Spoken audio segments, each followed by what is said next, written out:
Boa noite, este é o Estado da Nação, num dia em que recebemos o engenheiro Venâncio Mondlane, presidente do Anamola. Bem-vindo, engenheiro, a esta mesa. Esta é a mesa daquilo que chamaríamos a grande entrevista da MBC TV. Como vê o background, tem lá a sua figura. E há muito, quase um ano, que andávamos a sua atrás para tê-lo aqui neste espaço. Obrigado pela oportunidade e obrigado pelo convite. Como se diz, eu como cristão creio muito no que diz o livro de Eclesiastes. Há sempre tempo para tudo. Então acho que este é o tempo perfeito para esta entrevista. E veio mesmo a calhar, no momento em que o país está em busca do seu reencontro, o povo, as instituições, as agentes deste Moçambique. Mas vamos começar, vamos assim dizer, do início. Sim.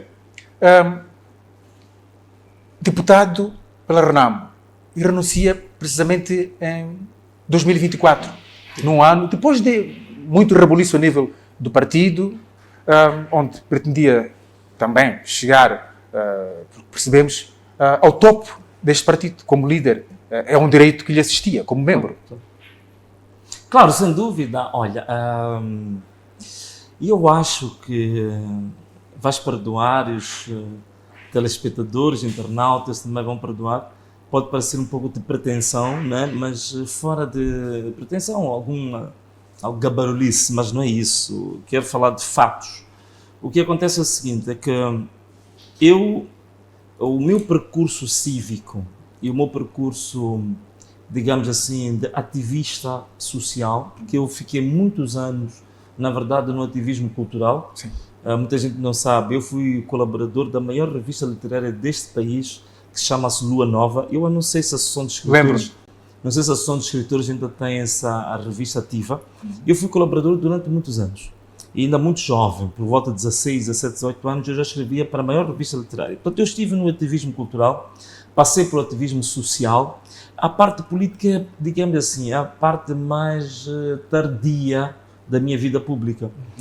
Mas a coisa que sempre me preocupou, a mim, sempre foi, digamos assim, primeiro, sempre tive uma inclinação quase que natural pela dor dos outros. Portanto, eu nunca me senti tranquilo, nunca me senti à vontade vendo o outro a sofrer. É por isso que ao longo da minha própria vida, desde a zona onde eu cresci com os meus pais, desde os meus 10, 15 anos, sempre fui visto como um justiceiro. Quem tivesse problemas corria para a minha casa, ia pedir ajuda, não sei o quê. Nessa altura, já era instrutor de artes marciais, então toda a gente da zona, os miúdos e tal, quando tinham problemas, eu lá, não, vamos para a casa do Venancito, não sei o quê. Ele vai resolver isto. Então, eu sempre tive uma tendência, entendes, de sempre preocupar-me com a dor alheia. Sempre preocupar com a dor alheia. Então, o que acontece nesse percurso é que me leva a sair da vida, digamos assim, do ativismo cultural e do ativismo social e vou para a política. Quando eu entro na política, eu me defini como um ativista social emprestado à política, que significa que as qualidades, os elementos que me definiam como ativista social continuam ainda presentes em mim. E o que acontece? Eu, quando olhei para a Renamo, eu olhei para o cenário político nacional, há uma pergunta que eu sempre me colocava. Quando é que Moçambique vai chegar à altura de se fazer uma política que, de fato, as pessoas entendam e deem credibilidade como uma política feita realmente para o benefício público e não para o benefício pessoal? Portanto, este é o gap que eu sempre senti. Estava aqui a conversar com o vosso diretor executivo, a dizer que há um gap em Moçambique de um canal informativo. Então, vocês estão apostados nisto. Eu sentia também este gap na política nacional, uma política que realmente fosse de encontro com as necessidades das pessoas e que fizesse essa política, a fizesse com verdade e coração. Eu não encontrava isso. Mas eu dizia que eu quero uma oportunidade para mostrar que isso é possível. Hoje em dia, quando as pessoas falam da política, sempre falam de quê? São mafiosos, são ladrões, são corruptos. Quer dizer, há uma série de nomes pejorativos que andam sobre as pessoas que fazem política. Eu queria dizer que eu quero uma oportunidade para mostrar que aquilo que eu digo com os meus lábios é aquilo que eu acredito com o meu coração. Então eu precisava de uma oportunidade para fazer isso. E uma oportunidade de ter alguém na política que fizesse uma luta a favor do povo em si. Então era isto que eu andava à procura. Não propriamente porque eu quisesse os galões de ser um chefe, ser um grande presidente. Não. Eu quero uma oportunidade para ter acesso a níveis de decisão que me possam dar maior competência para decidir a favor dos mais desfavorecidos. O Parlamento já era demasiado pequeno para si, quando decide. Depois... Sim, porque eu estive no Parlamento e ia com uma ideia também romântica do que era o Parlamento. Achava que com o Parlamento podia fazer grandes coisas, podia mudar muita coisa, e cheguei lá, encontrei uma realidade diferente. Sobretudo a chamada disciplina partidária, e também comecei a descobrir que, afinal de contas, o próprio Parlamento era uma bolsa de negócios também. A disciplina partidária, ela é para todos os partidos. Para todos os partidos, todos os partidos. Renamo, Frelimo, todos os outros. Portanto, não existe nenhum partido em Moçambique que esteja no Parlamento em que a prioridade número 1 seja a defesa do interesse público acima do interesse privado, acima do interesse partidário. Não existe. Não existe. O interesse é assim. É como se cada um dos partidos colocasse os estatutos do seu partido por cima da Constituição da República. Então não existe ninguém que faça o contrário, que pegue a Constituição e sobreponha sobre os estatutos do partido. Isso não encontrei no Parlamento. É por isso que eu, quando me desiludi com isto, aqui quero evitar falar de coisas em concreto, senão vou levantar algumas situações que se calhar agora não são aconselháveis. Mas de uma forma geral, o que eu fui lá verificar e foi bom. Algumas desilusões são boas para tu aprenderes, para tu amadureceres. A gente aprende com os erros. Exatamente. Eu então conheci o que é realmente o Parlamento e o que as pessoas que realmente, algumas delas que eu tinha grande admiração por elas, que andavam no Parlamento há 10 anos, há 15 anos, 20 anos, que eu achava que seria o meu farol, a minha bússola, também descobri que, afinal de contas, estão mais ancoradas na questão da disciplina partidária, estão mais ancoradas no interesse particular, no interesse partidário. O povo aparece em terceira, quarta ou quinta categoria. É uma falácia considerar o Parlamento moçambicano como que chamamos de a casa do povo. Até este momento, o Parlamento, neste momento, salvo algumas honrosas exceções, existem algumas, muito pontuais, mas de uma forma geral, a história do Parlamento multipartidário é casa do povo apenas como uma máscara, como uma maquilhagem, mas em termos efetivos, na essência, é casa dos partidos, não é casa do povo. Depois avançamos um pouco e entramos para a luta que teve a seguir, já ligado, por assim dizer, a uma outra formação política que ajudou, podemos assim considerar, o povo, senso comum, ajudou a elevar esta formação política para o que é hoje. Conte-nos um pouco as memórias da sua curta passagem pelo Podemos, e o facto de ter concorrido também para as eleições presidenciais. Eu sei que fez um artigo de opinião há pouco para para a Vanguarda da África do Sul. Conte-nos um pouco, de forma resumida, o que é este ano do pós-9 de outubro de 2024. Olha, eu esteja a falar, por exemplo, da questão do Podemos. Mas antes, o Podemos foi a parte mais mediática. Mas eu acho que a parte mais interessante de uma parceria que eu fiz depois da Renamo foi com o projeto CAD.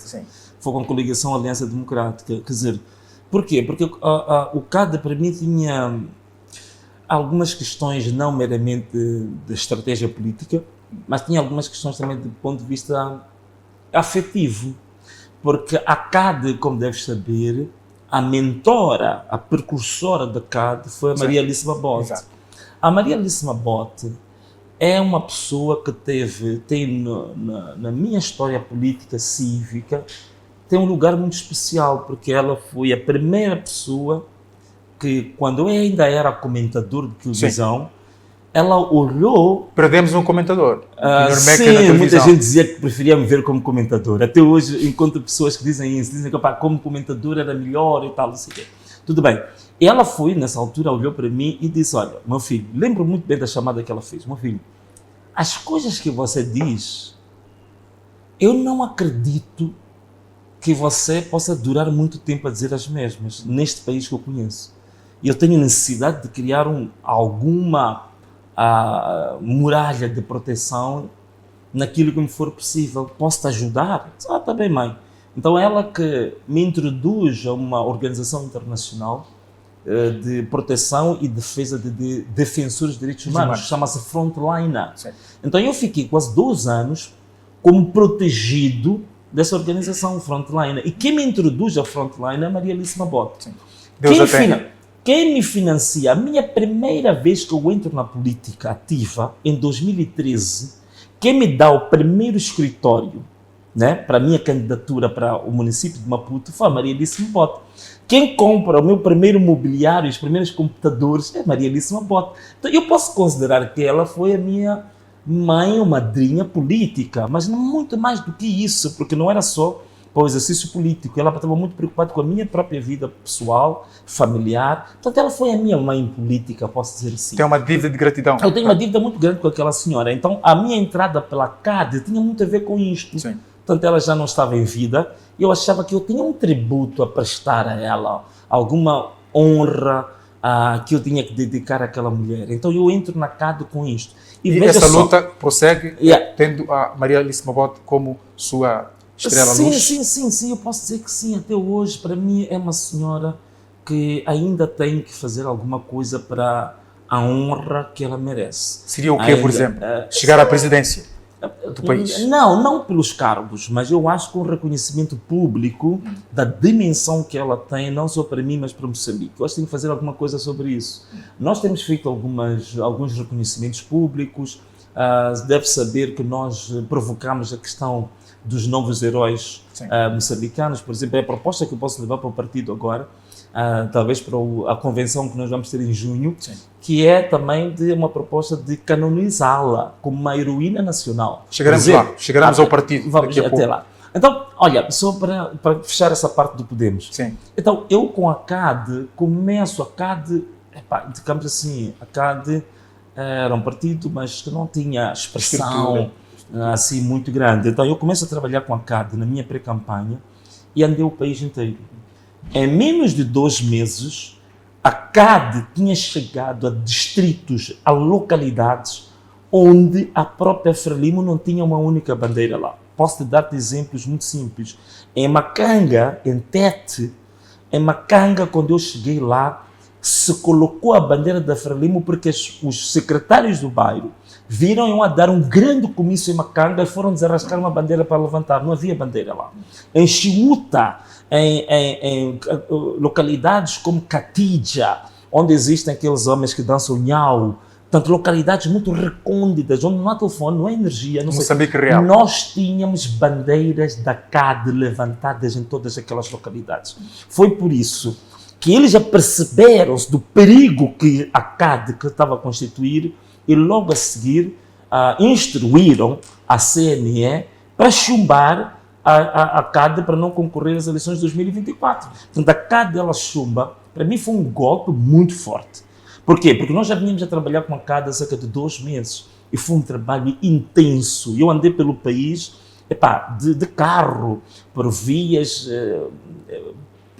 problemáticas que tu conheces deste próprio país, e foi um trabalho penoso, muito cansativo, extremamente desgastante do ponto de vista psíquico, físico, mental e até espiritual. Portanto, foram guerras muito grandes e nós levantamos a cada uma dimensão, olha, fantástica.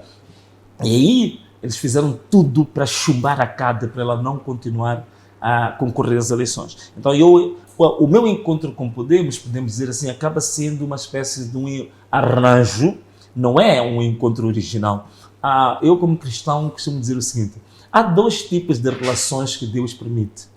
Há uma relação perfeita de Deus, por exemplo, um casal. Há casais que são unidos por Deus de forma perfeita, mas há casais que são unidos por permissão de Deus. A minha relação com a CAD era a relação perfeita de Deus. A minha relação com Podemos era a relação permitida por Deus, um arranjo. Então, mas eu não desvalorizo. Eu fiz o trabalho que fiz com Podemos e eu ainda digo mais. Algumas pessoas perguntavam, olha, depois de tudo quanto aconteceu, se tivesses que recuar no tempo, farias a mesma coisa com Podemos? Eu sim, faria o mesmo, de novo, sem sombra de dúvida, não me arrependo. Foi um acordo que eu fiz de consciência e eu acreditei nas palavras que me foram ditas na altura que nos encontramos e naquela base, naquela altura, pelo que ouvi, pelas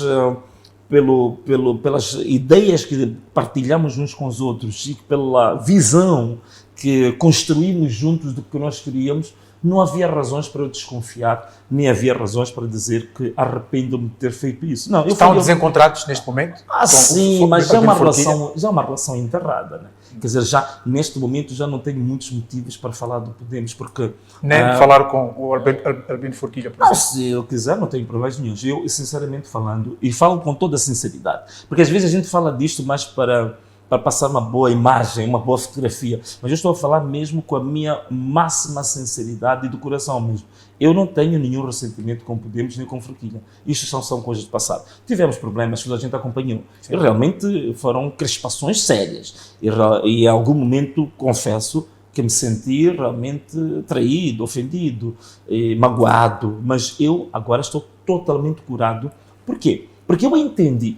E também tem um novo amor. Exatamente, e este amor, quer dizer, é o amor perfeito de Deus, né? Eu estou a adiantar, mas iremos a ele daqui a pouco. É o amor perfeito de Deus. Então, sobre Podemos, neste momento, eu preferia até quase que não comentar muito, porque eu acho que não são águas passadas, então não quero roubar muita energia de pensar no futuro por estar a desenterrar machados de guerra que já estão enferrujados, alguns já desapareceram, né, na Terra. Depois viram as eleições. Estamos agora a fazer um ano depois delas. Sim. O que é que escreveu para o Vanguarda? Que mensagens é que deixou naquele tabloide? Sim, tentei fazer primeiro uma retrospectiva do país, né?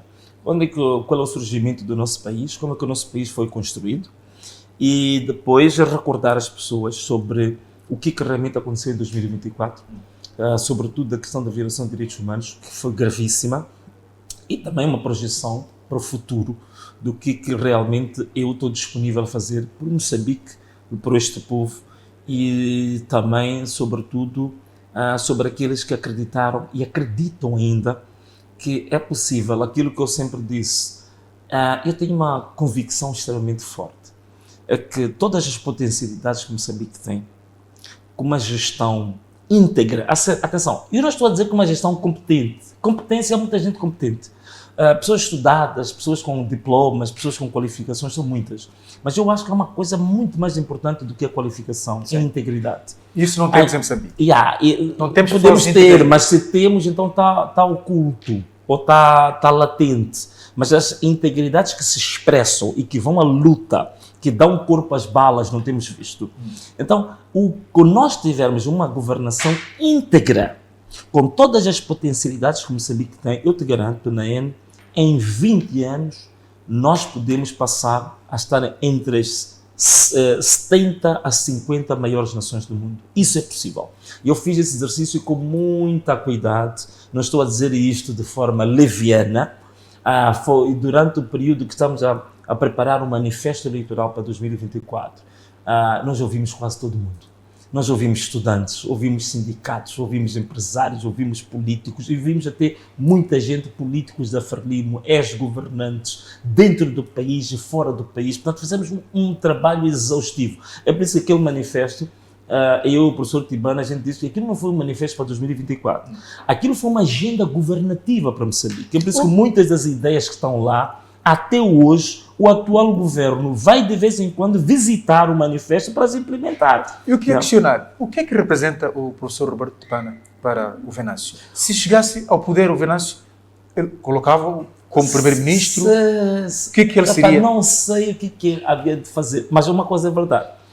A personalidade do professor Tibana, do mestre Tibana, como nós chamamos aí lá, o nosso mestre, não é uma pessoa para você encaixá-la em algum lugar. Ele é membro do partido? Não é. Ele não é membro, ele é simpatizante. Até hoje. E ele faz questão de repisar isso, mas ele é simpatizante. O que acontece é que ele é uma pessoa que acredita no Venâncio. Estás a perceber? Ele acreditou no Venâncio, ele apoiou o Venâncio durante muito tempo. E eu, durante o tempo que fui comentador, durante o tempo em que eu era colunista de vários jornais nacionais, e sempre que eu fizesse pesquisas sobre matéria económica, ele sempre me deu um suporte. E sempre tivemos uma afeição muito boa um pelo outro, sobretudo do ponto de vista intelectual. Quer dizer, aquelas intervenções do engenheiro no Parlamento de âmbito econômico tinham delas, suporte? Ele era seu assessor no Parlamento? Eu tinha vários. Atenção, uma das coisas, aproveito aqui, ainda bem, essa Câmara é aquela, deixa-me dizer aqui uma coisa muito interessante. Muitos jovens às vezes me perguntam, mas qual é que era o segredo para aquelas intervenções no Parlamento, aqueles dados que nós não sabíamos? Uma coisa muito simples.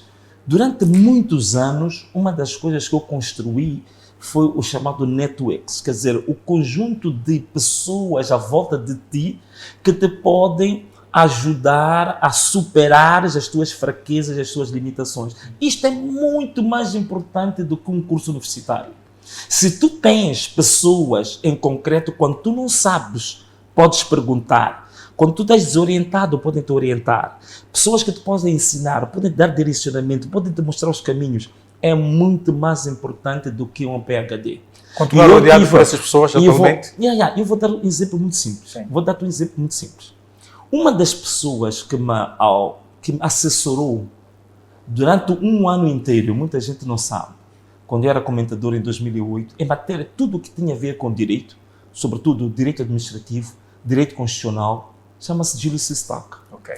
O Gilles Sistach, ele é professor de direito, toda a gente conhece os créditos que ele tem, os pergaminhos que ele tem. Deus o tenha. Ele ficou maravilhado quando um dia desses, na altura em que David Simango foi eleito na Beira e não tinha bancada, e todos os analistas, esses analistas takeaway que a gente tem, andavam a dizer que o David Simango teria o seu mandato interrompido porque não tinha bancada, iam chubar 2 vezes o orçamento, então haveria eleições antecipadas na Beira.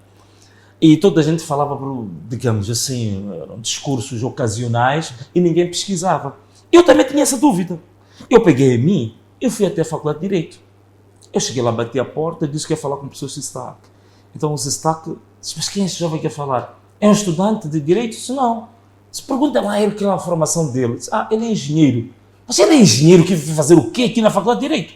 Mas deixa lá eu entrar. Eu entrei, então eu apresentei-me, professor, eu sou comentador e tal.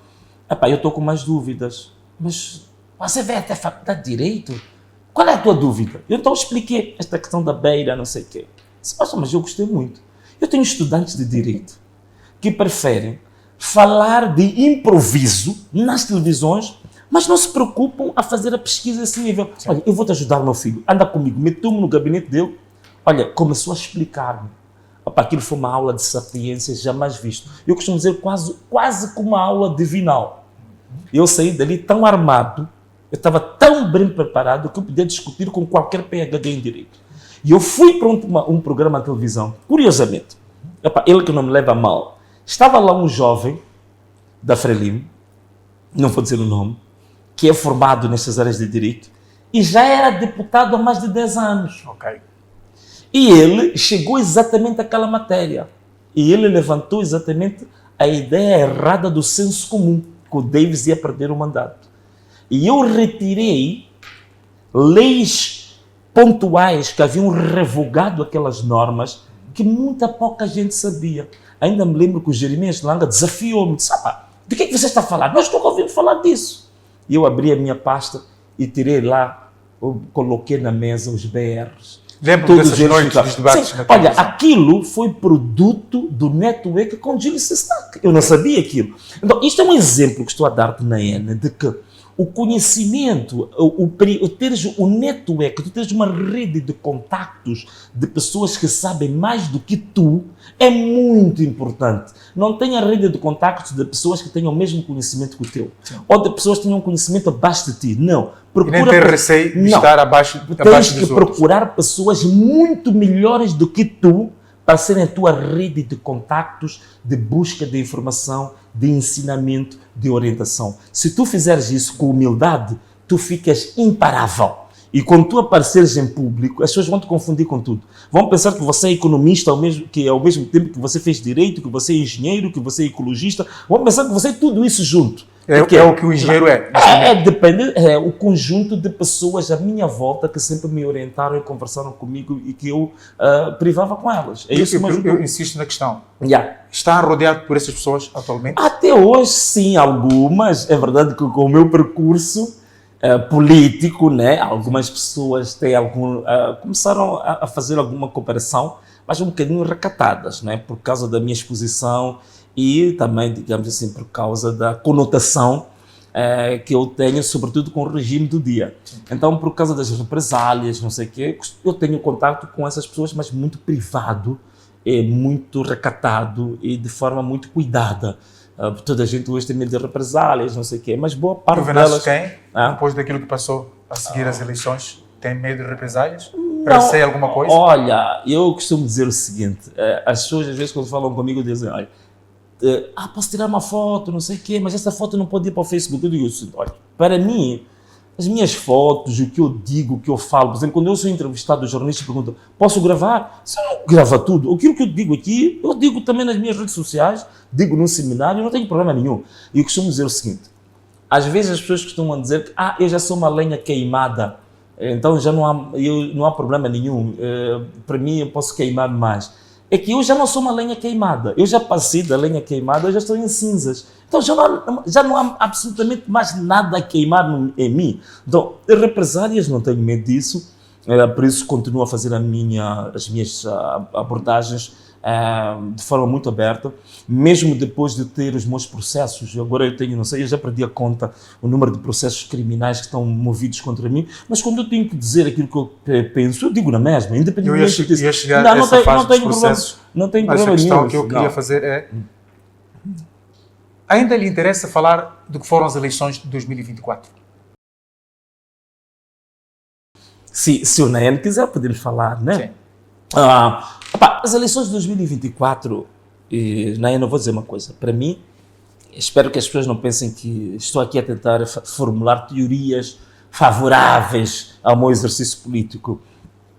O ano de 2023, o ano 2024, para mim, eles representam um divisor de águas na história política moçambicana.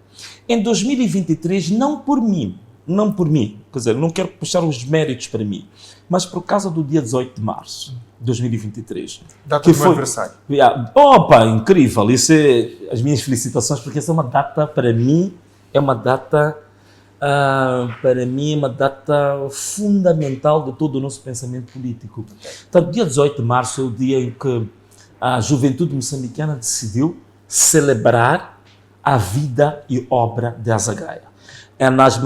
Em todas as capitais provinciais, à mesma hora, ia-se fazer uma marcha no país. Portanto, isso não tem nada a ver comigo. Portanto, o mérito nem é meu. O mérito é para aquele conjunto de ativistas que organizaram isso. A Quitéria, a Cídia, a Chitsungo, penso que a Fátima Mimbir e tantos outros. Espero não me estar a esquecer. Alguns vão se sentir ciumentos, vão dizer que você nem falou, nós também estávamos lá. Mas este conjunto de ativistas é que teve esta iniciativa de fazer essa marcha. Aquele dia, para mim, é um dia fundamental para a história recente de Moçambique. Tudo começa ali. Tudo começa ali para mim. Tudo começa ali. Eu apareci depois, porque eu notei que os jovens estavam a ser reprimidos, estavam a ser atacados, estavam a ser injustiçados, massacrados, e eu peguei em mim, saí de casa a correr, eu disse que eu também vou para lá. Se for para ser atacado, também que ataquem a mim. Eu entrei lá e acabei liderando uma boa parte daquelas marchas reivindicativas do dia 18 de março. Mas aquele dia é um dia especial, porque é a primeira vez que o Comando-Geral da Polícia dá uma conferência de imprensa e diz que aquelas marchas que aconteceram no dia 18 de março eram um prenúncio de uma tentativa de golpe de Estado. E que de repente disseram que o mentor, o cérebro da intentona do golpe de Estado chamava-se Venâncio Mondlane.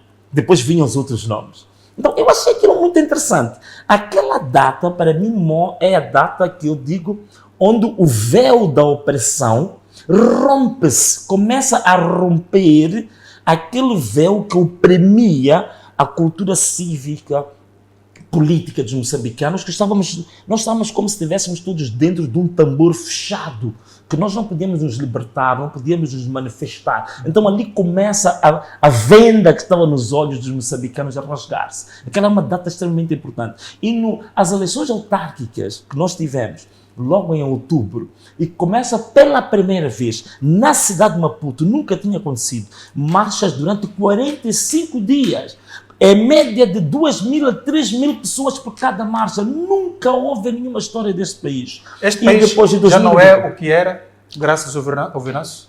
O Venâncio contribuiu, porque o Venâncio não é exatamente o Dr. Hélder Martins, não é? Hélder Martins, que foi o ministro da Saúde na altura do Samora Machel, ele disse uma coisa: isto que aconteceu não tem nada a ver com o Venâncio. Ele até diz uma expressão: o Venâncio não é nada. O que acontece é que havia um caldeirão, não é, que estava ali candente e que precisava de alguém apenas para dar o mote, precisava de alguém para acender o rastilho. E foi o que o engenheiro então, fez. eu acho que sim, eu acho que eu acendi o rastilho. E não se arrepende disso? Não, de forma nenhuma, porque o rastilho, eu não acendi o rastilho para destruição. Pelo contrário, eu acendi o rastilho que era para dar vazão ao sentimento, ao grito de socorro que estava na maior parte dos moçambicanos, que este grito precisava aparecer em público. A única coisa que eu fiz é aceitar ser o alto-falante onde as pessoas podiam falar através de mim. Isso repete-se em 2024.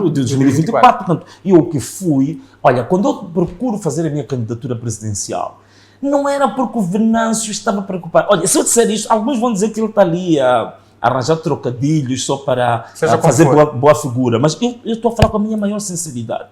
Eu não estava, nem estou preocupado com as benesses de um presidente. O salário do presidente, os carros do presidente, o carro do presidente, os benefícios, as regalias do presidente. A minha maior intenção não era essa. A minha maior intenção, o meu maior fito, era usar a figura do presidente da República para começar um processo transformador da sociedade, um processo transformador da economia, um processo transformador da educação e fazer aquilo que é o meu sonho, aquilo que eu acredito, que é começar um processo em que, gerido com integridade, com sinceridade, que em 20 anos levar Moçambique da cauda dos 3 países mais pobres do mundo para os 50 países mais prósperos do mundo.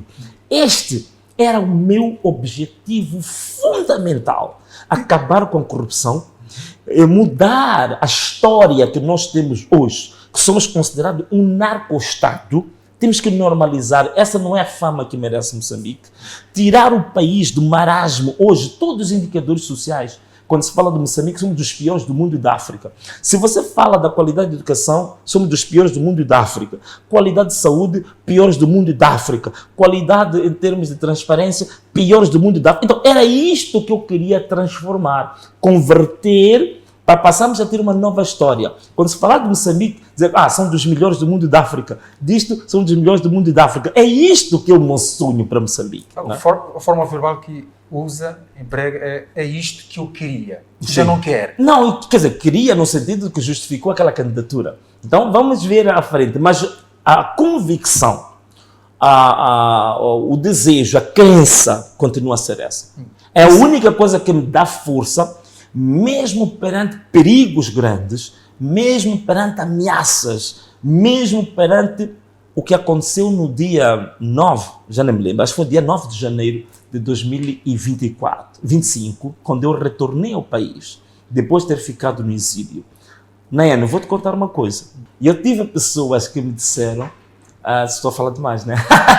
Eu tive pessoas que me disseram que haviam de garantir todas as condições para mim, para a minha família e quem mais eu quisesse que se associasse, não só para esta vida, mas mesmo depois de eu partir para os meus netos, se eu continuasse onde eu estava e não me metesse mais no problema de Moçambique.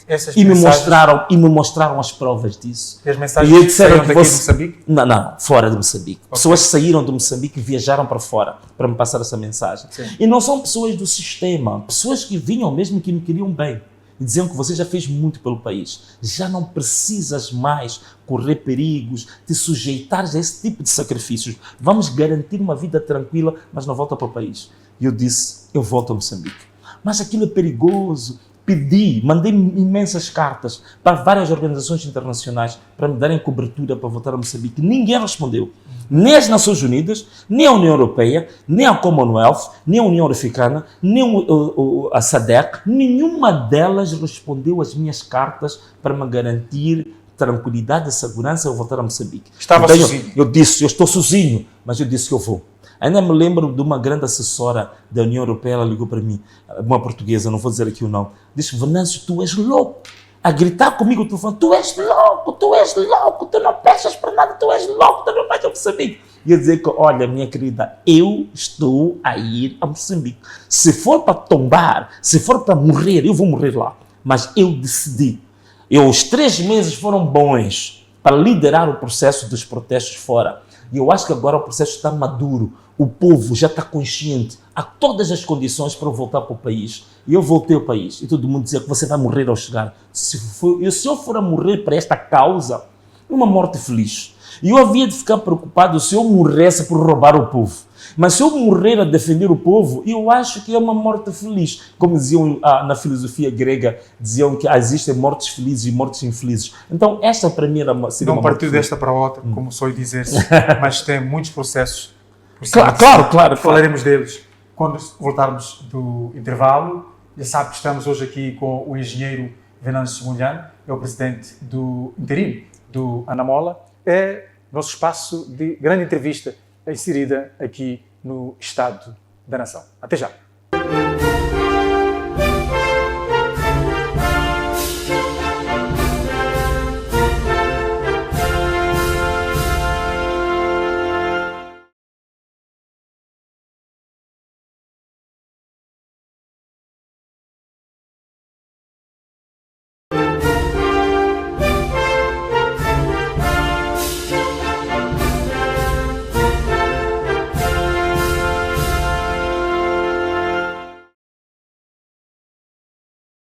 Boa noite, estamos de volta já na segunda parte deste Estado da Nação.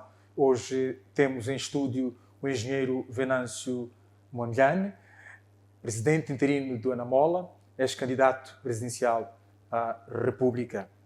Regressa a Moçambique, continua a dirigir, vamos assim dizer, este movimento contestatário e a justiça está, como diriam os brasileiros, na sua cola. Como é que estão os processos que a PGR, o Ministério Público, move contra si desde então? Olha, os processos criminais, esses sofreram um volte-face, porque a partir do momento em que tomei posse como membro do Conselho de Estado, eles continuam lá, mas eles só podem ser, podem prosseguir no Tribunal Supremo. Sim. Portanto, mudaram de distância. Não quer dizer que foram cancelados. Não há responsabilidade é individual, ela não extingue por causa do cargo que você tem. Okay. Portanto, isso... Mas eu estou à espera de saber o que se vem a seguir, se transita o processo para o Tribunal Supremo e se estamos à espera de julgamento. Mas isso tira-lhe sono? Não, de forma nenhuma. Impede-lhe de sonhar mais? Não, olha, há uma coisa engraçada, muita gente pode não acreditar.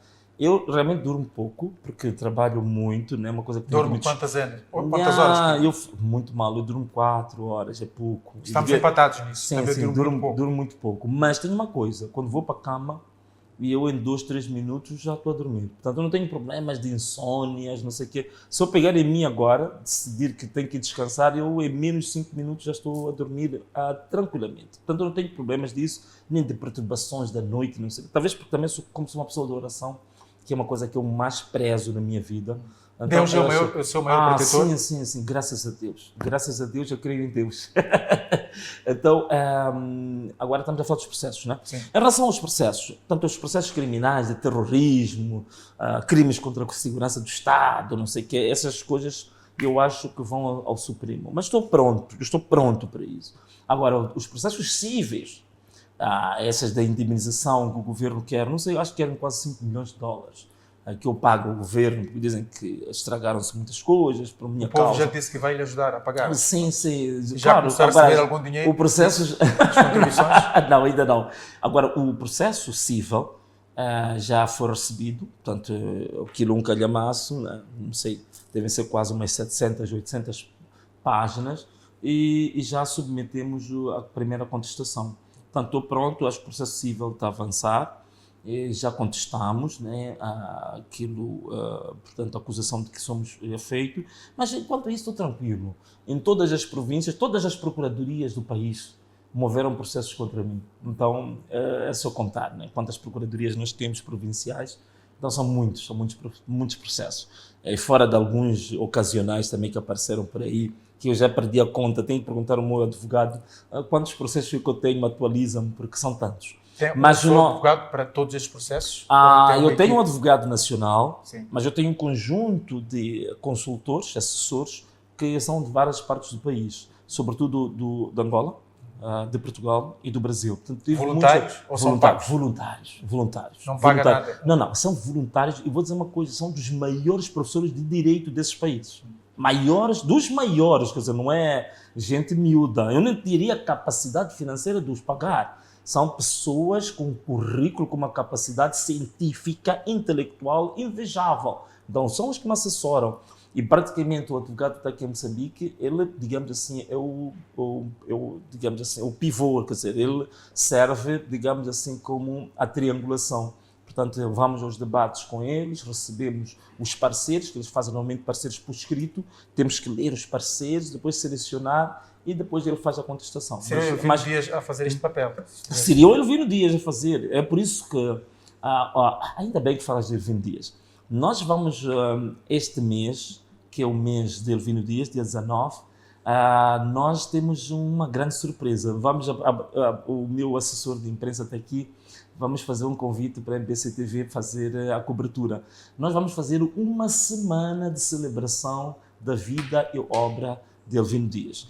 Elvino Dias, muita gente não sabe, mas para mim, hoje ainda estive na conferência sobre a corrupção da PGR. O Elvino Dias... Como é que foi visto ao entrar lá? Os procuradores... olhares muito curiosos, né? Dizer, está aqui o indivíduo que nós temos processos contra ele. Mas comportaram-se... Não. Porque até aproveito aquilo, a câmara da televisão, a dizer que eu fui ter com uma senhora que eu tenho uma admiração muito grande por ela. Maria Isabel Rupia, que foi a primeira diretora do Gabinete Central de Combate à Corrupção. Portanto, eu fiz questão, hoje eu gostei muito de vê-la. Cheguei no fim da dissertação dela, mas no fim fui lá dar 2 beijinhos e renovar... Isso não a embaraçou? Não. E renovar a minha admiração por ela. Aquela mulher, para mim, é um exemplo de vida. E é uma daquelas que o Ana Mola, na primeira ocasião, e eu acho que nós devíamos também dar alguma, condecorar pela vida e obra que ela prestou para este país. Isto não será confundido depois como mistura política com justiça? Este casamento? Não, eu acho que não, porque nós podemos fazê-lo, né? Sobretudo porque esta senhora de que falo, ela nunca foi membro de nenhum, pelo que eu saiba, ela nunca esteve associada a nenhum partido político, portanto não tenho razões meramente partidárias. Eu estou a falar de algo que eu acredito que mesmo no seio dos magistrados, da sociedade civil, se a gente fizesse um inquérito, eu acho que seria quase consensual que essa senhora merece uma homenagem muito particular pelo aquilo que ela prestou a este país. Mas eu falei disto porque estávamos a falar de Elvino Dias. Exatamente. Elvino Dias, ele prestou um serviço também muito interessante a este país. É o primeiro homem, ele e 2 assessores, eu ainda estava na RENAM, eu tinha ganho as eleições na cidade de Maputo, e eles prepararam o recurso ao Conselho Constitucional sobre os resultados da cidade de Maputo. Para mim, para aquilo que é o meu percurso político, foi o melhor recurso judicial que eu já vi na minha vida. Porque nós tínhamos não só a parte técnica muito bem fundamentada, nós tínhamos todas as provas da nossa vitória na cidade de Maputo. Okay. Que até hoje que te falo na N, o link que tem as provas de resultado de cada uma das mesas da cidade de Maputo existe. Quem quiser, eu dou o link, vai lá e faz as contas, vai ver que nós ganhamos em 2023. Então, ele apresenta isso, o Conselho Constitucional toma uma certa decisão. Elvino Dias e os seus amigos, que continuam comigo hoje, fizeram algo inédito.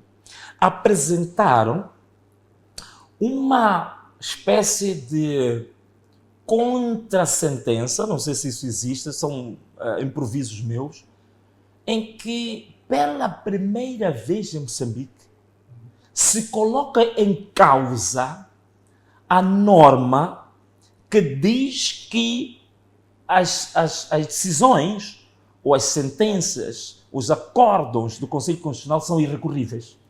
Isto é quase como uma espécie de um dogma. Elvino Dias é o primeiro a questionar isto, mas a questionar tecnicamente, cientificamente. Qual foi o princípio básico que se colocou? É que todo tipo de sentenças, e o Conselho Constitucional limite-se, acórdãos são sentenças. Sim. Todo tipo de sentenças, todo tipo de decisões judiciais tem princípios básicos para se dizer que aquela decisão é uma decisão coerente, legítima. Não é por acaso que uma das responsabilidades da Procuradoria-Geral da República é verificar se as sentenças emitidas pelo Poder Judicial são justas ou injustas. E a Procuradoria pode tomar decisões quando as sentenças são manifestamente injustas. Okay. Então, pegamos no acórdão do Conselho Constitucional e começamos a ver os elementos que podem configurar uma sentença manifestamente injusta. E eles argumentaram sobre isto e submeteram à Procuradoria. Disseram que aquela decisão do Conselho Constitucional é manifestamente injusta, a Procuradoria poderia revogar aquela decisão. Olha, isso foi uma coisa inédita, porque a própria Procuradoria não estava preparada para isso. Então, isto, por exemplo, é algo, para mim, histórico. Nunca ninguém fez, não há nenhum professor universitário que eu já tinha visto a questionar isto, e o Elvino Dias foi o primeiro homem que fez isso, com a sua equipa. Para além disso, só nas eleições de 2023, as eleições autárquicas, Elvino Dias produziu 17 recursos, que até hoje só foram respondidos 4. Há 13 recursos que nem a Procuradoria respondeu, nem o Conselho Constitucional respondeu, nem o Tribunal Administrativo respondeu, nem o Provedor de Justiça nunca reagiu a nenhumas. Até hoje. Tem esperança de que esses processos possam ser respondidos? Não sei. Pode, logicamente, que os processos que decorrem disto, nesta altura, provavelmente seja extemporário.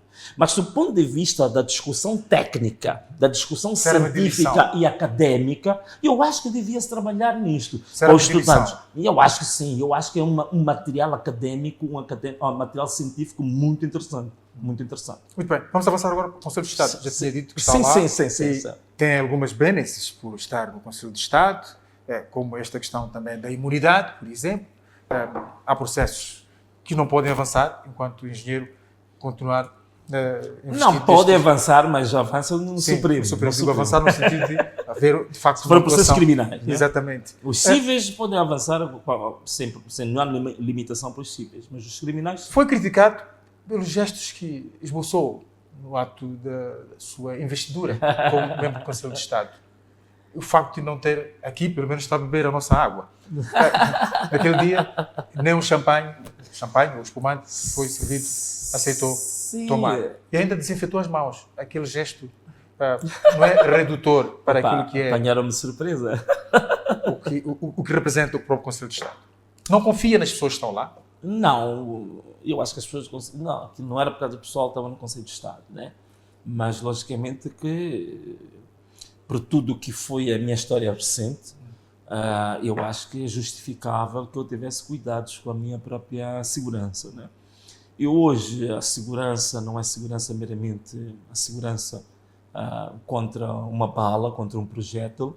Hoje há vários tipos de ataques. Há ataques biológicos, hoje há ataques químicos, há várias formas de se eliminar pessoas. E eu conheço muita gente que perdeu a vida aqui em Moçambique, não com balas, mas que foram alvos de ataques biológicos, outros ataques químicos. Então era preciso estar prevenido. Para além de que, também, antes de eu ir para lá, eu recebi informações classificadas de alguns elementos da segurança do Estado que me aconselharam a tomar alguns cuidados. E foi com base nisso que eu agi em conformidade. Por isso Ou que seja, até agora é protegido até pelo Sim, CIS. eu tenho muita gente que está nas Forças de Defesa e Segurança que oram até todos os dias para que, de fato, o meu percurso político e os meus combates políticos sejam bem-sucedidos. Sim. E esses receios permanecem Claro, todos os dias eu em tenho casa, que ter, todos nos os supermercados, sim, na igreja, sim. Eu tenho este cuidado. Não, tem que ter esses cuidados. Olha, atenção uma coisa, eu sou profundamente cristão. E a minha vida é resultado disso. Eu ando com segurança, conforme tu vês, mas é lógico que não é isso que eu acredito que me tem protegido, que tem garantido a minha integridade até hoje. A minha integridade até hoje é garantida pelo Todo-Poderoso, por aquele que tem todo o poder nos céus, na terra e embaixo da terra. Eu tenho consciência disso. E a própria Bíblia também diz que tu beberás qualquer substância mortífera, mas nenhum mal te será causado. Mas isso não significa que eu vou pegar num copo cheio de veneno, consciente, e beber. Isso já é tentar a Deus. Agora, se me acontecer ocasionalmente, como já me aconteceu várias vezes, eu ocasionalmente tomar um copo envenenado. Já foi envenenado? Já aconteceu. Mas já aconteceu tomar um copo envenenado. Quando é uma coisa ocasional, a palavra sagrada de Deus vai funcionar em ti. Em que circunstâncias isso aconteceu? Não, isso aconteceu na altura, e até alguns jornais aqui em Moçambique fizeram artigos sobre isso. Eu ainda era deputado na Assembleia da República. Sim. Foi na altura em que eu era o único deputado da oposição que fazia parte da Comissão Parlamentar de Inquérito da Dívida Pública. Sim. E não, são dessas coisas que talvez alguns rapazinhos, algumas pessoas novas não sabem disso. Eu sou o único deputado na história de Moçambique que, numa comissão de inquérito sobre um assunto bastante polêmico, e se calhar a maior polêmica financeira do país, eu neguei assinar o relatório oficial e fiz um relatório paralelo. Estamos informados disso. Tá, então, nessa altura passei por várias situações, né? Várias situações, e até acabamos também, acho que saiu um artigo sobre os planos de envenenamento do que eu estava sujeito. Está alinhado com todos os membros do Conselho de Estado para aquilo que é a missão deste órgão de consulta do Presidente da República? Bom, nós nunca tivemos uma oportunidade de concertação com os membros do Conselho de Estado. Nós até hoje só tivemos uma única reunião. Sim. E nessa reunião fico feliz porque tive a ocasião de apresentar as minhas ideias. É lógico que por uma questão de regulamentar do próprio regimento, eu não estou vedado a fazer comentários sobre o que se decidiu lá. Mas eu posso fazer comentários sobre aquilo que eu fiz fora do Conselho de Estado. Sim. Isso posso falar. Neste momento eu apresentei uma proposta da revisão da Lei do Conselho de Estado, que essa proposta, na generalidade, era para converter o Conselho de Estado num órgão mais interativo com o povo. Porque agora é um órgão elitista, é um órgão, digamos assim, muito distante do choro do povo, do contacto com o povo. Então, ainda assim, insiste em permanecer lá. Sim, porque a luta tem que ser feita lá dentro. Porque, olha, veja uma coisa, eu fiz a proposta. Esta, por exemplo, é uma oportunidade que eu tive. Se eu não fosse membro do Conselho de Estado, eu não teria a oportunidade, por exemplo, de defender essa proposta numa sessão do próprio Conselho de Estado. Então, estar lá ajuda nisso, porque eu posso, lá por dentro, ir apresentando as minhas propostas, ir apresentando as propostas que eu também recebo do próprio povo e levar lá para dentro. Portanto, não, mas também fora disso, não foi a minha opção particular. Sim. Portanto, quando nós recebemos o convite, eu coloquei na minha página e eu fiz um inquérito. Perguntei ao povo: eis aqui o convite para ir tomar posse no Conselho de Estado. O que vocês, povo, acham?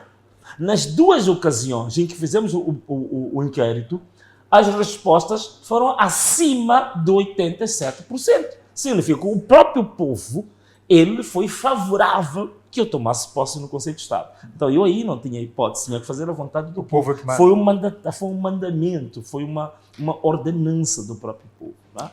Diálogo Nacional Inclusivo. Esta última semana, como que uma bomba, o professor Severino Nguenha revelou coisas que não esperávamos. Ficámos incrédulos todos.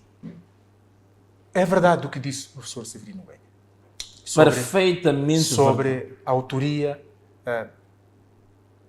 paternal, vamos assim dizer, daquele documento, deste processo todo.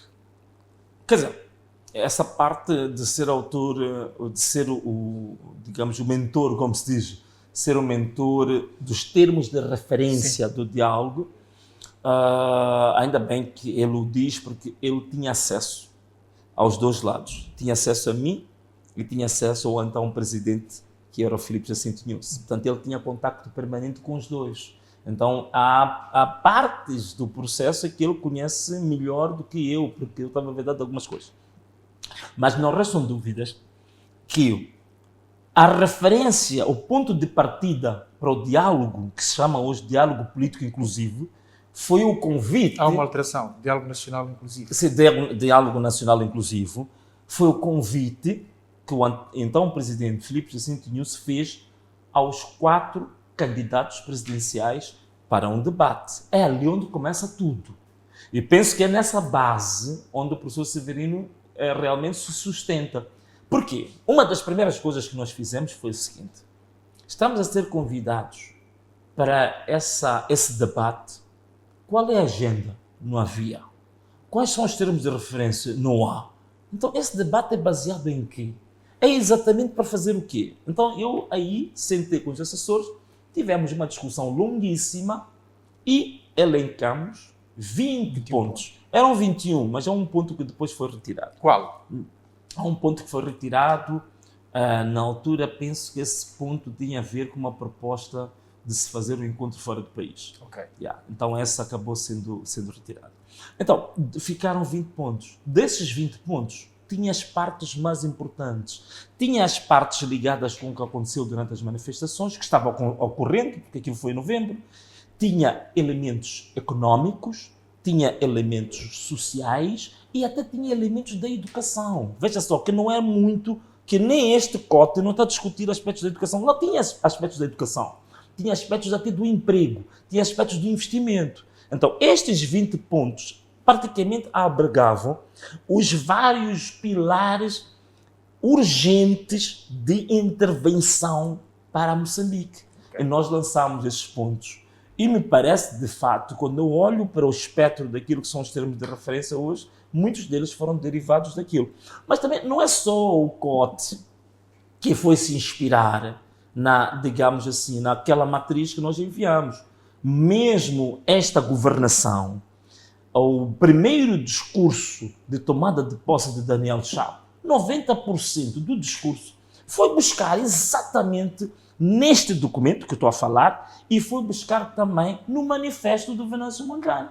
É por isso que teve dificuldades depois em cumprir. Por quê? Porque quando você quer imitar, quando você quer fazer clones, você depois tem problemas na operacionalização. Portanto, ele falou, prometeu, porque pareceu bem, prometer e imitar as ideias que eu trazia, mas depois como é que você implementa uma coisa que você não é o autor genuíno? Você é o imitador. Quando você está a fazer um clone, você depois não consegue implementar. É por isso que se estivesse na presidência do país, estaria a implementar estas medidas? Eu acredito que se eu não conseguisse implementar, podes crer na Ana, eu não me manteria naquela cadeira. É por isso que eu nunca tive problemas nenhuns ao longo da minha vida, mesmo a ter benefícios. Se eu sentisse e sentir que o que eu prometi, o que as pessoas tinham expectativas de ver de mim, não estou a conseguir responder e corresponder às palavras que saíram da minha boca, então eu largo. 6 meses? Eu largo. Não, eu largo. Eu não me mantenho lá apenas por causa da cadeira. Eu não tenho problemas nenhum de largar uma cadeira. E, olha, Nena, você vai acreditar que eu estou há quase 1 ano e meio sem salário na minha vida. Vive eu vivo pela graça de Deus. É porque possível. eu não tive problemas nenhum. A graça de Deus que faz compras? Vai ao supermercado? Faz. Vai ao mercado? Faz. Isso tínhamos de ter um outro debate sobre isso. Mas eu posso dizer que faz, sim. Só que precisávamos de algum tempo. Porque, olha, eu vou dizer uma coisa.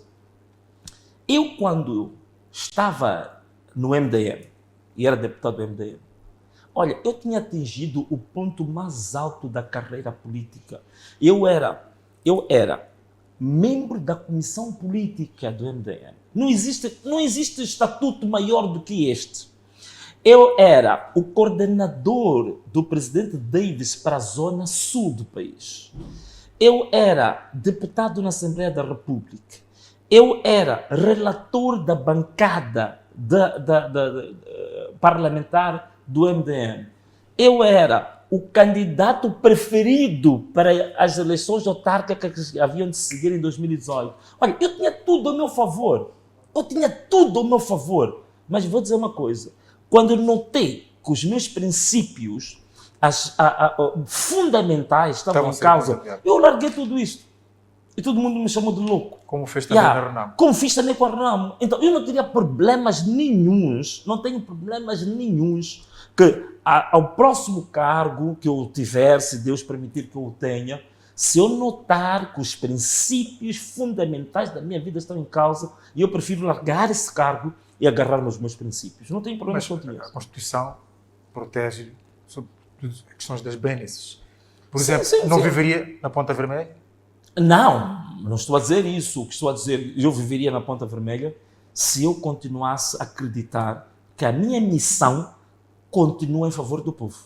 Que aquilo que eu prometi estou a fazer. Que estou a transformar a vida dos moçambicanos. Que estou a fazer aquilo que os moçambicanos esperam de mim. Viveria na Ponta Vermelha, sim. Que seria a Ponta Azul, naturalmente. Olha, e por falar nisso, aproveito aqui as câmaras da televisão a dizer que há muita coisa que havia de mudar neste país de forma radical. Há coisas extraordinárias. Eu não vim a este mundo para fazer o mesmo ciclo de coisas, as mesmas rotinas. Por exemplo, uma das urgências que este país tem, urgências mesmo, é trocar uma revisão dos símbolos nacionais. Por quê? Os símbolos nacionais representam o quê? Um símbolo o que é? Um símbolo é uma representação gráfica que resume o espírito, a personalidade e os valores de um povo ou de uma pessoa. Por exemplo, a minha marca VM7. Sim. A palavra, aquilo VM7, é o resumo do que é o Venâncio em termos de princípios, de valores, de personalidade. Inspirado então, no a bandeira, por exemplo, de Moçambique. Quem olha para a bandeira de Moçambique é o resumo dos princípios, dos valores, da personalidade e do espírito dos moçambicanos. Então, para mim, aquela bandeira não é aquilo que representa o sonho, a utopia, onde realmente nós temos de ser conhecidos no mundo a partir daquela bandeira. Mas aquela bandeira é bélica. É uma decisão que o Presidente toma de livre e espontânea vontade, sozinho, ele determina isto? Não. Tem a ver também com quem o acompanha. Quem acompanha, isso passa pelo Parlamento. Né? Mudar símbolos nacionais são alterados no Parlamento. É uma decisão muito séria. Sim. Portanto, o símbolo, influenciaria isto. O símbolo de Moçambique, a bandeira, os símbolos nacionais, que é a bandeira, o emblema e o hino nacional. Todos estes elementos têm que mudar. O hino nacional, por exemplo, diz que fala daqueles que pátria bela dos que ousaram lutar. Então, aquele hino, na verdade, ainda é um hino retrógrado. É um hino da Primeira República. É um hino de vangloriar, canonizar aqueles que lutaram pela independência do país. Hoje, isso é extemporâneo. Isso hoje não faz sentido nenhum. Estranhamente, entoaram este hino. Sim, claro. No lançamento do processo de auscultação popular. Naturalmente, para mostrar que nós não somos vândalos, para mostrar que nós não somos desordeiros. Enquanto este hino não for revogado, nós vamos cantá-lo. Mas isso não nos impede de fazer uma proposta concreta de revisão deste mesmo hino. É uma prova de que dizer que somos vândalos é errado. Somos muito ordeiros, muito disciplinados. Né? Então, é a bandeira de Moçambique, por exemplo. Né? Nós já fizemos um concurso que recebemos 5.000 propostas de designers a dizerem que aqui está uma proposta da nova bandeira. Só para fazer a seleção, levamos 3 meses. Agora temos 150 modelos que vamos lançar para as redes sociais e vamos pedir ao povo para votar entre as 150 bandeiras, qual delas é que o povo quer. E vamos fazer o quê? Vamos pegar na proposta da bandeira, vamos fazer uma proposta em concreto, uma iniciativa legislativa, e vamos ir depositar no Parlamento. Inserida neste processo de escutação pública? Essa já está um pouco além. Não, essa da escutação O que nós vamos depositar em dezembro não tem nada a ver com os símbolos nacionais, porque não faz parte dos termos de referência do COT, mas é um processo que vem a seguir. É uma coisa que vamos fazer em paralelo, como partido, fora do diálogo. Isso já é uma iniciativa legislativa própria. Porque nós também temos, uma das coisas que nós queremos fazer como partido, nós queremos, nos próximos 6 meses, sermos a maior força política nacional em matéria de iniciativas legislativas. Isto é, as propostas de lei que vão entrar no Parlamento, nós, como Ana Mola, faremos muito o dobro ou o triplo que todos os partidos que estão no Parlamento juntos. Isto foi anunciado na Beira. Isto vamos fazer. Isto vamos fazer. E até já começamos. E até já começamos. Já temos propostas que já estão, mas vamos intensificar nos próximos tempos. Já que fala do Ana Mola, qual é efetivamente o projeto político? Qual é a ideologia política do Ana Mola? Ok. Essa é uma bela pergunta.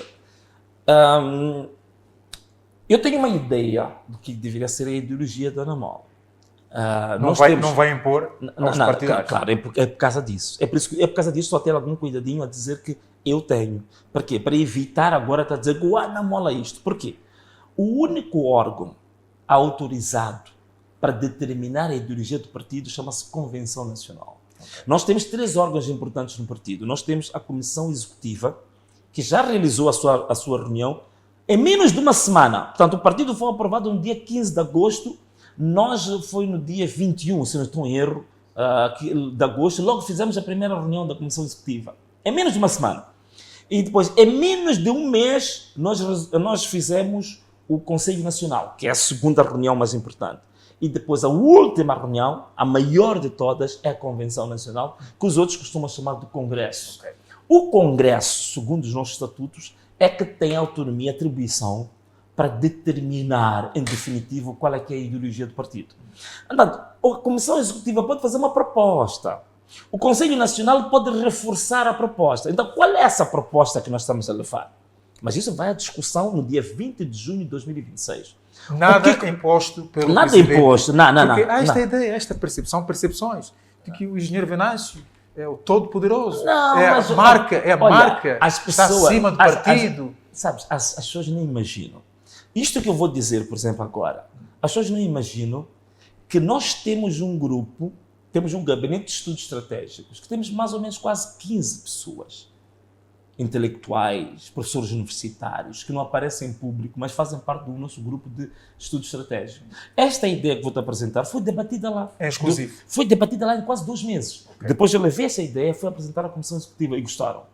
Da Comissão Executiva levamos para o Conselho Nacional, também gostaram. Agora vamos lá ver se a Convenção Nacional vai concordar ou não. Mas o que disseram? Disseram assim, não determina, o que me foi aconselhado a fazer, não determina de forma taxativa que nós somos um grupo da esquerda ou da direita, do centro-esquerda, ou somos liberais, ou nós somos... o que você vai fazer leva os princípios básicos daquilo que vai definir a ideologia. Então eu vou dar os princípios básicos daquilo que nós acreditamos. Primeiro, a coisa mais importante é aquilo que chamamos da cosmovisão. Quer dizer, qual é a visão do mundo, no geral, que a Ana Mola devia ter? Na percepção da Comissão Executiva e do Conselho Nacional e do Gabinete de Estudos Estratégicos é que nós realmente temos que partir do princípio que nós acreditamos num Deus único. Esta é a nossa cosmovisão. Nós acreditamos num Deus único. Deixemos da parte da cosmovisão, entramos na questão da organização do Estado. Nós acreditamos que a unidade básica, onde deve servir de inspiração, de valores e princípios, é a família. A família. Nós acreditamos nos valores da família. Depois saímos disto, entramos na economia. Que tipo de visão econômica que nós temos? Nós temos uma visão de economia daquilo que chamamos do liberalismo democrático, que aparentemente é alguma coisa que tem a ver com os grandes negócios, os grandes empresários, mas depois nós, a visão social que temos do país e do mundo, queremos implementar. Ninguém, aqui em Moçambique ninguém fez isso, que vou dizer agora. Ninguém. Nós acreditamos que tudo isto deve ser apimentado com a filosofia Ubuntu, que é uma filosofia africana que muita gente não sabe que é uma filosofia que tem vértebras políticas, sociais e culturais. E nós vamos buscar a filosofia Ubuntu para a nossa ação política, para a nossa própria ideologia política. Então, 4 vertentes. Nós acreditamos profundamente num Deus único, acreditamos na família, nos valores da família, nós acreditamos no liberalismo democrático e nos inspiramos na filosofia Ubuntu, que é uma filosofia africana. Quando Então, questionei sobre a ideologia... Estes elementos, vamos levá-los para a Convenção Nacional. A Convenção Nacional vai determinar em definitivo que a nossa linha ideológica é 1, 2 e 3, que eu não quero avançar aqui. Exato. Só te dei os princípios básicos daquilo que nós acreditamos que pode ser a base da definição da nossa ideologia. Quando fiz esta questão, fui movido às viagens que o engenheiro fez há pouco tempo pelas Europas, Sim. manteve contactos com, chamamos de extrema-direita, Sim. os grupos não quero usar este termo, extremistas, mas este é um facto. Nós conhecemos a forma de atuar destas organizações políticas. Não há este receio de o Anamola também fazer um casamento com estas organizações políticas. Olha, se eu fosse... O mundo está em transe por causa... Também. Exatamente. O que acontece, se eu fosse a Europa e eu não fosse falar com a extrema-direita, eu voltaria incompleto, eu voltaria preconceituoso para Moçambique. Se eu sou uma pessoa de mente aberta, eu tenho que falar com todos. Só que convém para as pessoas falarem da extrema-direita, que na verdade o Chega não é uma força da extrema-direita, não é? Mas ok, isso é um outro assunto. Mas convém as pessoas falarem disso. Mas, por exemplo, as pessoas não falaram que eu depois levei mais tempo a falar com uma força centrista, que na verdade é que mais nos defende, que é praticamente o nosso porta-voz em Portugal, que é a Iniciativa Liberal. As pessoas não falam que depois foi a extrema-esquerda, na Alemanha, que é o Die Linke, que até hoje temos um protocolo de formação de quadros com o Die Linke da Alemanha, que é a extrema-esquerda. Então, eu estive com a extrema-direita, eu estive com o centro, eu estive com a extrema-esquerda, estive com a extrema-direita, estive com o centro, e estive com a extrema-esquerda. Portanto, não há o risco de termos uma extrema-direita em Moçambique a partir do Anamola. Não, é por isso que se tu olhares muito bem para estes elementos que eu te dei aqui, sobre os princípios que vão definir a nossa ideologia, tem elementos quase que transversais de quase todas as ideologias. E isto entra naquilo que, quando eu dei a minha entrevista ao Observador em Portugal, eu disse, a Dulce perguntou-me, mas Venâncio, então, tu, extrema-direita, isto, não sei o quê. Eu disse, olha, o grande problema que eu vim trazer aqui à Europa, eu sou africano, mas estou a desafiar os europeus a fazer um novo debate. É que vocês ainda estão divididos em ideologia do século XIX. Portanto, essas ideologias todas que vocês estão a falar, são ideologias que têm pelo menos 2 séculos. E eu acho que estamos na altura, hoje, era chamada, na época pós-ideológica. Portanto, nós começamos agora, temos o desafio de começar a pensar nas novas ideologias. Por que vocês não se desafiam agora às novas ideologias? Então, eu já não quero ficar agarrado nas vossas ideologias estanques de 2 séculos. Eu quero construir agora uma nova ideologia. É por isso que algumas pessoas nos acusam a nós de ecletismo. O que é isto? É de não termos definição ideológica, porque alguns valores nossos parecem da esquerda. Confundem-se. Outros valores parecem da direita. Por quê? Porque nós queremos, de fato, a construção de uma nova ideologia no mundo. E queremos desafiar o mundo a definir, a debater as novas ideologias. O engenheiro Venâncio não vai ofuscar o partido. É um facto. Não, o engenheiro tem a imagem que tem. Sim. O partido surge agora.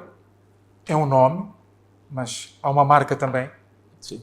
À frente deste nome, deste partido, que é o Anamola. Não, é por isso com mesmo. Quase 2 milhões de seguidores nas redes sociais. Sim, quase 2 milhões, estamos próximos disso. Sim. Olha, é por isso mesmo, se juntarmos o TikTok, já estamos a 2 milhões e meio. Mas tudo bem, isso não interessa agora. O Venâncio não tem que ofuscar o partido. Sim, o Venâncio não tem que ofuscar. É por isso mesmo que eu fui buscar entre os meus colaboradores pessoas que têm melhores qualificações do que eu, que têm elementos que sejam superiores ao meu. Por exemplo, idade. Eu estou com 51 anos. Então, eu não posso ter colaboradores diretos que sejam da minha idade ou mais velhos do que eu. Então eu fui buscar pessoas mais novas, que têm capacidade maior do que a minha. Portanto, você vai ver. Fala de colaboradores com idade acima da sua, isto remete-nos a uma questão. Sim. Foi durante pouco tempo secretário-geral da Ana Mola. Tem a idade que tem. Terá algum preconceito com os mais velhos? Não, de forma alguma, porque ele até vai para missões maiores. Okay. Ele agora é meu assessor para relações externas, relações públicas, desculpa, que é uma área que precisa de uma certa maturidade, de uma pessoa com maior vivência. Ele passou por uma experiência única, que ele conhece bem as organizações não governamentais, Sim. nacionais e internacionais. Sim. E é uma pessoa que pode fazer a ponte, e a credibilidade que ele tem, a história que ele tem, o currículo que ele tem, é uma pessoa muito credível para determinados contactos que não é aconselhável que seja um jovem a fazer. Falando de contactos, organizações não governamentais, sim, não governamentais, o financiamento, dinheiro, pessoas mais dinheiro? Adultas. Mas deixa-me só, eu vou falar do dinheiro. Agora, deixa-me só falar sobre essa questão. O nosso secretário-geral, hoje, tem 39 anos. Sim. Portanto, é 12 anos mais novo do que eu. O nosso porta-voz, que é o diretor de comunicação, o Denis Tivan, neste momento, penso que o Denis também é claramente 3 ou 4, 5 anos mais novo do que eu. O nosso diretor de informação também tem 14 anos mais novo que eu. A nossa mobilizadora nacional, 15 anos mais nova do que eu. O nosso, não vou falar aqui o nome, o coordenador do Gabinete de Estudos Estratégicos está fora do país, tem 15 anos mais novo do que eu. E mais, boa parte destes tem formação muito superior à minha. O nosso secretário-geral agora vai fazer o PhD. O Denis Tivan vai para a segunda licenciatura. Portanto, veja só, então não há motivos de se dizer que o Venâncio vai ofuscar. Temos aqui um conjunto de jovens capazes, academicamente, até em matérias de idade, que naturalmente que nós já estamos a fazer muito antes o processo da própria associação. Que este partido, quando começar a embalar, eu sou uma daquelas pessoas que não gosto de rotinas, e eu notar que já estou a entrar muito na rotina, vou deixar estes jovens conduzirem o partido, vou fazer outra coisa qualquer. E tenho sonhos, por exemplo, há coisas que eu quero fazer na minha vida. Por exemplo, pode partilhar connosco? O meu sonho, por exemplo, eu queria ser escritor, né? Aliás, eu fui um amador, eu fui um escritor amador. Pode ser um político escritor também. Não, mas eu queria me dedicar muito mais à escrita, portanto, eu queria ser escritor. Que tipo de escrita, exatamente? Mais reflexiva, mais na categoria dos ensaios. Okay. Não é? Mas é lógico que eu também gosto muito da escrita de narrativas, eu gosto de romances, gosto de um pouco de poesia, e já produzi muito sobre isso.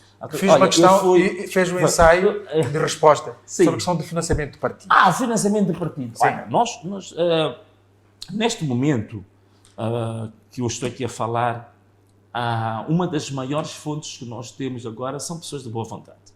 Portanto, pessoas de boa vontade que temos já agora. Nós vamos, dentro de 2 ou 3 semanas, 2 semanas ou menos, vamos inaugurar a sede nacional aqui na cidade de Maputo. Eu tinha informado numa live que alguém tinha nos dado um edifício na Matola, mas depois fomos confrontados com a lei, porque a lei dos partidos políticos não permite que a sede de um partido esteja fora da cidade de Maputo. Então aquela vai ficar uma sede regional, uma sede da província de Maputo. E alguém apareceu logo a seguir, quando nós falamos disso, deu-nos uma sede dentro da cidade de Maputo. São pessoas de boa vontade. Temos também uma sede do Distrito de Cambuquana já dada na zona dos Empetos, já vamos ter lá. Temos também uma em Sofala, na Beira. E muito recentemente também já me informaram sobre Nampula. Mas são pessoas de boa vontade, pessoas que acreditam no projeto e pessoas que se aproximam de nós. Algumas delas, pessoas do próprio sistema, que vêm nos ajudar. Esta é uma das fontes. De boas intenções, o país está cheio. Sim. E sabemos os riscos numa altura destas. Não se sabe quem são. São pessoas de boa vontade que vão dando dinheiro, vão financiando o partido. Não há os riscos. Não, existem os riscos. Como é que está sendo acautelada esta questão? Existem os riscos, vou-te contar. Branqueamento de capitais, financiamento do terrorismo. Há um versículo na Bíblia que diz assim: o ímpio amontoa, depois de tanto amontoar, leva e entrega ao justo. Então, temos problema nenhum. Se estas pessoas são do regime, são do sistema, eu acho que estão a cumprir um versículo bíblico que diz que eles têm que amontoar e depois entregar ao justo. Estão a devolver o que acumularam. Naturalmente. Agora, em relação à questão do terrorismo, lavagem de dinheiro, não sei o quê, o que nós tentamos fazer nós fazemos a maior transparência possível dos fundos que recebemos. Por exemplo, nós neste momento somos a única organização política em Moçambique. Sim. Nunca houve, em toda a história deste país... Estamos já a caminhar para o final. Vamos ao fim. Em toda a história deste país, nunca houve um único partido que realizou uma reunião estatutária e depois veio a público e dizer que nós recebemos de ajuda isto e usamos isto para fazer assado e cozido. As suas contas, engenheiro, como é que estão? Minhas contas estão bloqueadas até agora. As minhas contas pessoais. Sim. Ainda não libertaram as contas até agora. Quanto é que tinha lá guardado? Na altura do bloqueio? Sim. Acho que aí por volta de uns 150, 200 mil meticais. Não lhe fazem falta? Fazem, né? Era tão bom se libertasse esse dinheiro, eu estou a precisar. O que é legado para bloquear as contas? Não, nós fizemos a carta para o Tribunal Judicial da cidade de Maputo. Passam mais de 5 ou 6 meses e nunca tivemos resposta. Até hoje. A sua assessora financeira tinha sido detida, sim. Acusada e estava presa, sim, por causa de questões de desconfiança, estar a financiar, receber dinheiro para... Claro, mas veja só a sentença da juíza. A juíza disse claramente de que não só as acusações eram falsas, mas as próprias provas recolhidas foram provas manipuladas, falsificadas, adulteradas. É por isso que a juíza disse que libertação imediata dela. E ela que faz a gestão, neste momento? Sim, ela é a nossa diretora financeira agora. Okay. Portanto, foi nomeada no Conselho Nacional da Beira, nós reconduzimos a ela para a diretora financeira do Anamola. A minha produção deu-me um pouco mais de tempo do que tem sido habitual, são 40 minutos, desta vez chegamos a quase 1 hora, um pouco mais do que isso. Foi importante ter aqui o engenheiro Venâncio Molhano, ex-candidato presidencial nas últimas eleições gerais, 2024, e presidente interino do Anamola, um partido debutante ainda, recém-criado. Foi com muito gosto que o tivemos aqui. Estávamos em paz. Há muito que queríamos um engenheiro aqui, nesta mesa, e não o conseguíamos. Sim. Muitíssimo obrigado. Obrigado, e né? Haja saúde. Tá, obrigado, né? Estimado telespectador, ficou então este Estado da Nação, onde recebemos o engenheiro Venâncio Molhano para esta entrevista inserida no Estado da Nação. É o nosso espaço, eminentemente, de entrevista com figuras de vários quadrantes a nível do país. E não só. Foi com o enorme gosto que cá estivemos. Voltamos a ver-nos numa próxima ocasião, seguramente. Boa noite.